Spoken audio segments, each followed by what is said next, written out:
Hello, salam wibu buat kalian makhluk ciptaan Tuhan yang mendambakan waifu yang tidak nyata karena tidak bisa dapat pacar di dunia nyata. Gua Thomas Anderson, kembali lagi di Telat Review.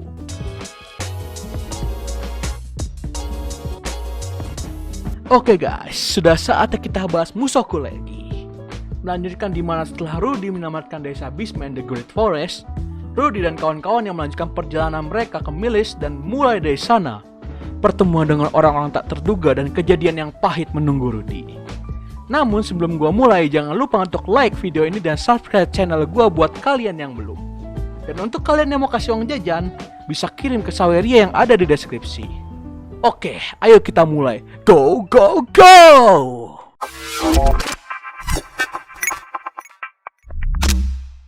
Melanjutkan setelah Great Forest selamatkan oleh Rudy dan kawan-kawan. Bersama dengan Geese, mereka melanjutkan perjalanan mereka ke Milis untuk mengumpulkan informasi dan beristirahat. Selama perjalanan, Rudy dan Eris dan Rijat juga mulai terbuka dengan Geese dan menganggap dia sebagai teman perjalanan yang bisa dipercaya. Secara sifat, Geese dan Rudy mirip yang sama-sama mesum. Jadi mereka berdua bisa cepat akrab.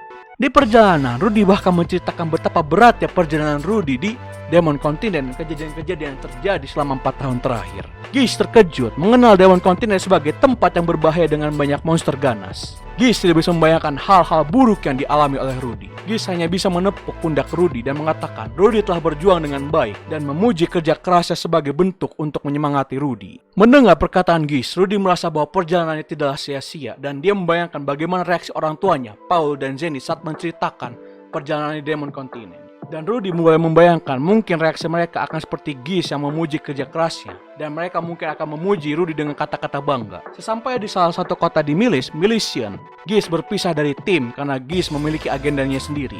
Rudy kelihatan kesepian karena kepergian Geese. Padahal mereka sudah akrab tapi harus berpisah. Geese yang melihat ekspresi Rudy berjanji akan bertemu lagi di lain waktu. Di saat yang sama, Geese memberikan hadiah perpisahan kepada Rudy. Hadiah tersebut adalah kolor perempuan. Dengan wajah geram, Rudy menerimanya. Geese pun akhirnya berpisah dengan Rudy dan kawan-kawan. Di saat Rijat berencana untuk mencari penginapan untuk ditinggali, Rudy memutuskan untuk pergi ke guild untuk mencari informasi terkini di papan pengumuman. Di saat memasuki guild, Rudy melihat ada pertengkaran di antara grup petualang. Di saat keributan yang terjadi akan berubah menjadi pertarungan, Rudy merapal sihir Quark Mirror untuk melembaikan lantai untuk menjadi gabungan lumpur dan pasir hisap untuk mengunci pergerakan dari grup petualang tadi. Tapi salah satu petualang tersebut ada yang bisa lepas dari Quark Mirror. Dia berniat untuk menyerang Rudy dengan pedang untuk membahas perbuatan Rudy. Rudy yang tidak mau wajahnya terlihat menyembunyikan mukanya dengan kolor yang didapat dari Geese. Namun serangan pedang itu sangatlah cepat. Bahkan Rudy secara hampir saja kehilangan kepalanya jika bukan karena mata sihirnya. Dengan pengorbanan kolor baru yang terbelah menjadi 2, Rudy berhasil selamat. Hal yang mengejutkan terjadi. Petualang berpedang yang menyerang Rudy adalah Paul, ayah dari Rudy. Namun Paul yang ada di depannya tidak seperti Paul yang dikenal oleh Rudy. Paul yang ada di depannya tidak hanya mabuk berat, tapi juga dia terlihat lebih kurus daripada yang dia ingat. Sesaat Rudy mengingat ayahnya sebelum dia bereinkarnasi. Rudy memutuskan untuk tidak memikirkan apapun dan menghadap Paul. Rudy menunggu reaksi Paul tanpa berkata apa-apa. Paul dengan dingin berkata, setidaknya Rudy masih hidup.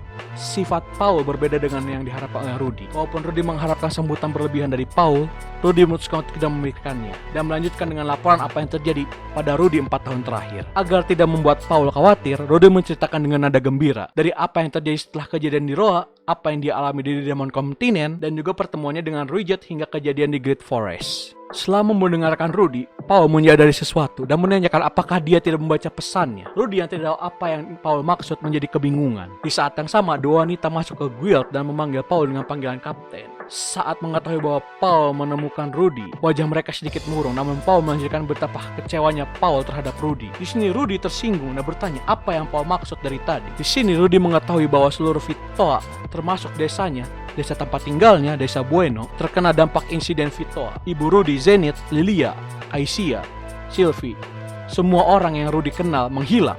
Rudy yang baru saja mengetahui hal ini terkejut dan tidak bisa mempercayai apa yang dikatakan oleh Paul. Di sini tanpa memperdulikan ekspresi Rudy, Paul melanjutkan kalau dia menyebarkan berita ke seluruh guild untuk dibaca oleh Rudy. Namun di sini Paul menekan Rudy dan menanyakan apa yang dia lakukan. Kenapa Rudy tidak melihat pesan dari Paul? Rudy tidak bisa berbicara dengan baik. dan memberi alasan kalau dia tidak sempat berpikir hal lain karena banyak hal yang terjadi. Paul mengejek Rudy. Kalau dia bisa berteman dengan Shepard, dia seharusnya bisa menolong orang-orang yang mungkin saja terseret dengan insiden Vitoa.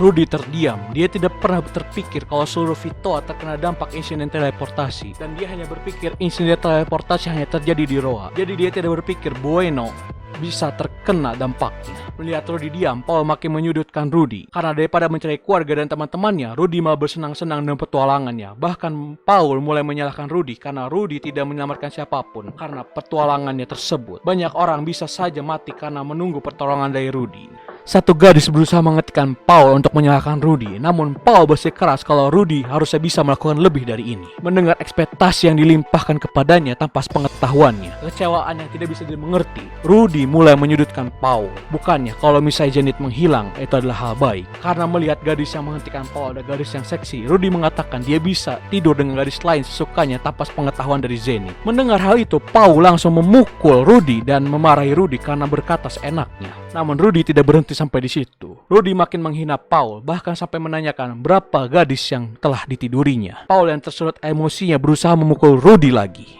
Namun sebelum berhasil memukul Rudy, Rudy mengambil kuda-kuda. Mungkin karena Paul dalam keadaan mabuk, Rudy dapat menangkap tangan Paul dan melemparnya dengan gerakan yang mirip judo ke tanah. Ketika menjatuhkan Paul, di saat itu juga Rudy menimpa tubuhnya ke atas Paul. Melihat pandangan dingin dari Paul ke Rudy, Rudy memukul Paul berkali-kali. Rudy meluapkan perasaannya selama di Roa dan di Demon Continent, dari tempat yang tidak ada siapapun yang dia ketahui.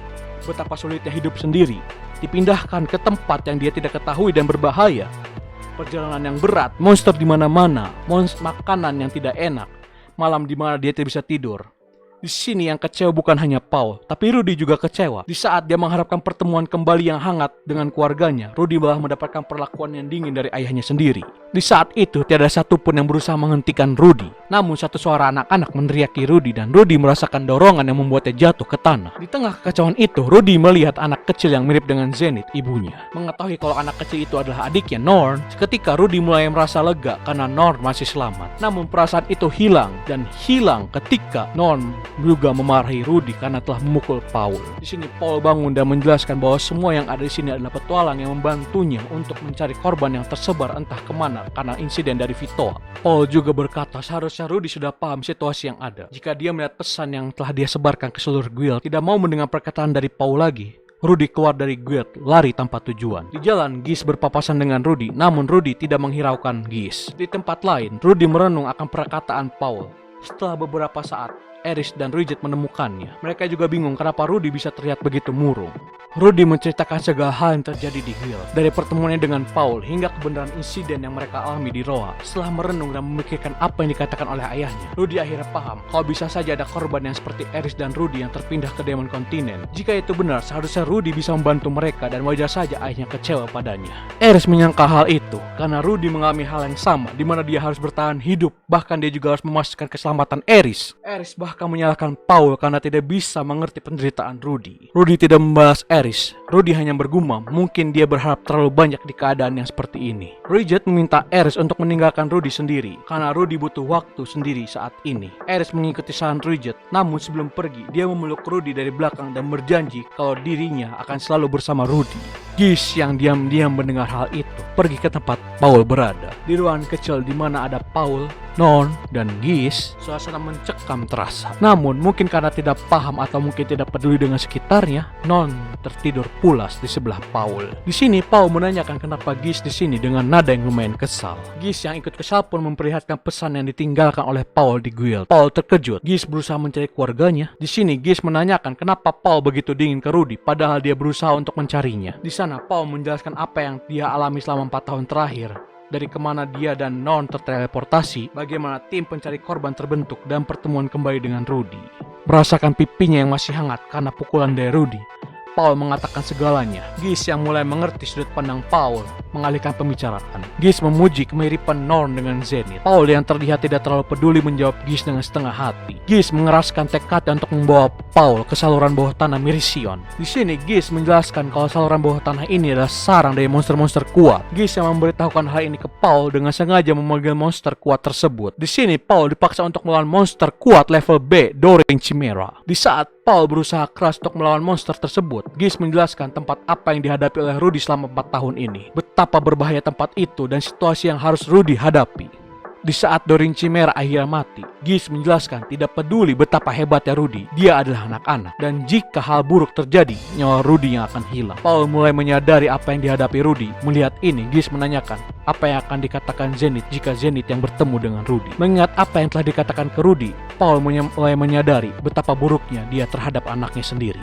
Di hari berikutnya, Rudy mengingat masa lalunya. Setelah sadar kalau Aerys dan Bridget meninggalkannya untuk memberikan waktu untuk menenangkan hatinya, Rudy disuruh keluar oleh pemilik penginapan dan memakan sarapannya. Di tempat makan terdapat Paul. Rudy terkejut dengan hal ini dan memalingkan wajahnya dari Paul. Di saat itu, Paul berkata kalau dia ingin meminta maaf ke Rudy. Namun mendengar hal ini, Rudy mengatakan kalau yang salah adalah dirinya. Rudy berkata, setelah memikirkan untuk sejenak, Rudy mengerti akan amarah Paul. Seharusnya, Rudy bisa memahami situasi dari Paul. Tidak hanya menolak untuk mengerti, bahkan dirinya memukul Paul yang berusaha keras untuk mencari keluarganya.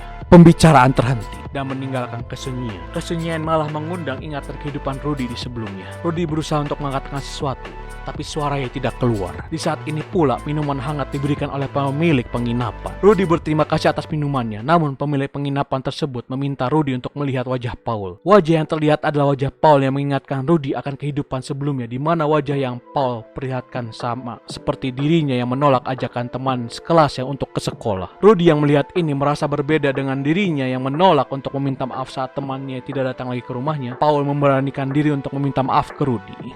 Tidak ingin mengulang kesalahannya yang dulu, Rudy memberanikan diri untuk mengulang segalanya. Dia ingin mengulang pertemuannya dengan Paul, melupakan apa yang terjadi sebelumnya, dan Rudy pun memeluk Paul. Di sana, Paul kembali memeluk Rudy. Dia bersyukur Rudy tidak mati. Dia sangat merindukan keluarganya. Dia meminta maaf atas apa yang dikatakannya sebelumnya. Rudy pun meminta maaf dan merasa senang hubungan dengan ayahnya kembali seperti semula. Lalu beberapa hari setelahnya, Rudy, Paul, Aerys, dan Norn makan di restoran yang dibuking oleh Paul untuk merayakan keselamatan dan perbaikan hubungan Rudy dengan Paul. Berbeda dengan Paul dan Rudy yang berusaha meringankan suasana, Norn dan Aerys tidak terlihat senang. Di saat Rudy berusaha mendekatkan dirinya ke Norn menolak Rudy karena Rudy telah memukul Paul. Paul mencoba meluruskan kalau Rudy dan dirinya telah berbaikan, namun Norn tidak mendengarkan. Lalu Rudy pun meminta Paul untuk tenang. Walaupun Paul masih merasa tidak seret, Paul menyapa Aerys dan berterima kasih atas dukungan yang diberikan Aerys kepada Rudy. Aerys yang merasa malu berkata kalau yang dibantu itu selalu dirinya, bukan Rudy. Paul yang melihat hal ini paham betul hubungan Rudy dan Aerys dan menggoda Rudy soal ini. Namun Paul mengingatkan Rudy kalau dia terkenal di kalangan perempuan itu boleh-boleh saja, namun dia harus ingat mengenai Sylvie. Aerys yang cemburu menanyakan siapa Sylvie. Rudy menjelaskan kalau Sylvie adalah temannya di desa. Rudy pun menanyakan apakah Sylvie telah ditemukan. Namun jawaban Paul tidaklah memuaskan karena Sylvie belum ditemukan. Tapi untuk membuat Rudy tenang, Paul menjelaskan kalau Sylvie sekarang sudah jago sihir dan dia telah menguasai sihir tanpa dirapal. Bahkan sihir penyembuhan yang sampai sekarang harus Rudy rapal jika ingin digunakan. Aerys yang masih cemburu bergumam. Rudy yang senang namun sedikit kesepian karena Sylvie dapat berkembang tanpa dirinya dan bahkan mungkin lebih kuat dari Rudy saat ini. Di saat itu, Norn tidak sengaja menumpahkan minuman dan puding di meja. Paul yang melihat ini langsung membersihkan meja yang dikotori oleh minuman. Rudy yang tahu kalau Norn ingin mengambil puding, menyulap puding yang tadi rusak menjadi kembali seperti semula. Norn memakan puding yang diberikan dan acara makan-makan berlanjut. Hari pun berlalu.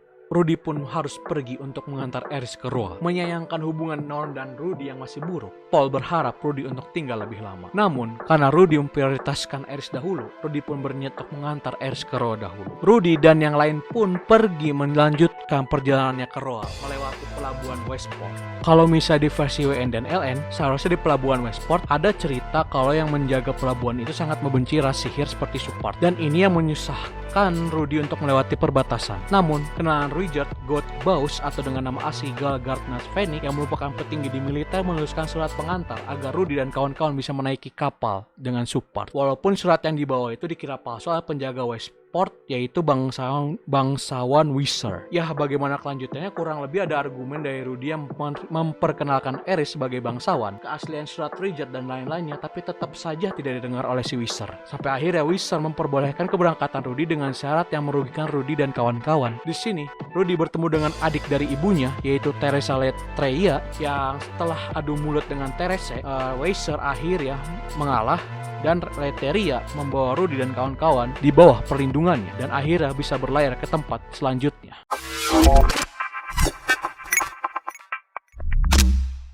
Oke, mungkin sekian dari gua. Sebentar lagi Oktober ya. Jadi Kur 2 dari season 1 Mushoku Tensei akan mulai tayang. Moga aja adaptasinya sama bagusnya seperti adaptasi Kur 1. Tapi kita cuma bisa berharap saja sih. Semoga tidak banyak perubahan dan cerita yang dilewat. Karena gua kebanyakan menulis skrip ini dari persepsi manga, mungkin ada beberapa tempat yang tidak sesuai dengan LN maupun WN. Kalau misalnya ada, tolong dimaklumi. Ngomong-ngomong, sudah banyak nih anime yang selesai di season ini. Bagaimana perasaan kalian? Semoga season depan anime-anime yang selanjutnya mulai lebih baik lagi ya. Pribadi sih gue lagi nungguin beberapa anime. Selain Mushoku itu yang gue tungguin itu Mieruko-chan, Saihate no Paladin, dan Taiso Otome. Untuk seri isekai gue belum ada lagi yang ditunggu selain Mushoku. Paling Tensai Oji atau Tate no Yusa. Tapi untuk Tate no Yusa dan Tensai Oji bukan tayang di season depan. Ya, jadi belum bisa gue bilang ini sih mau gue masukin ke watchlist gue. Oke, gue tutup dulu video ini. Sebelum itu jangan lupa untuk like dan share video ini.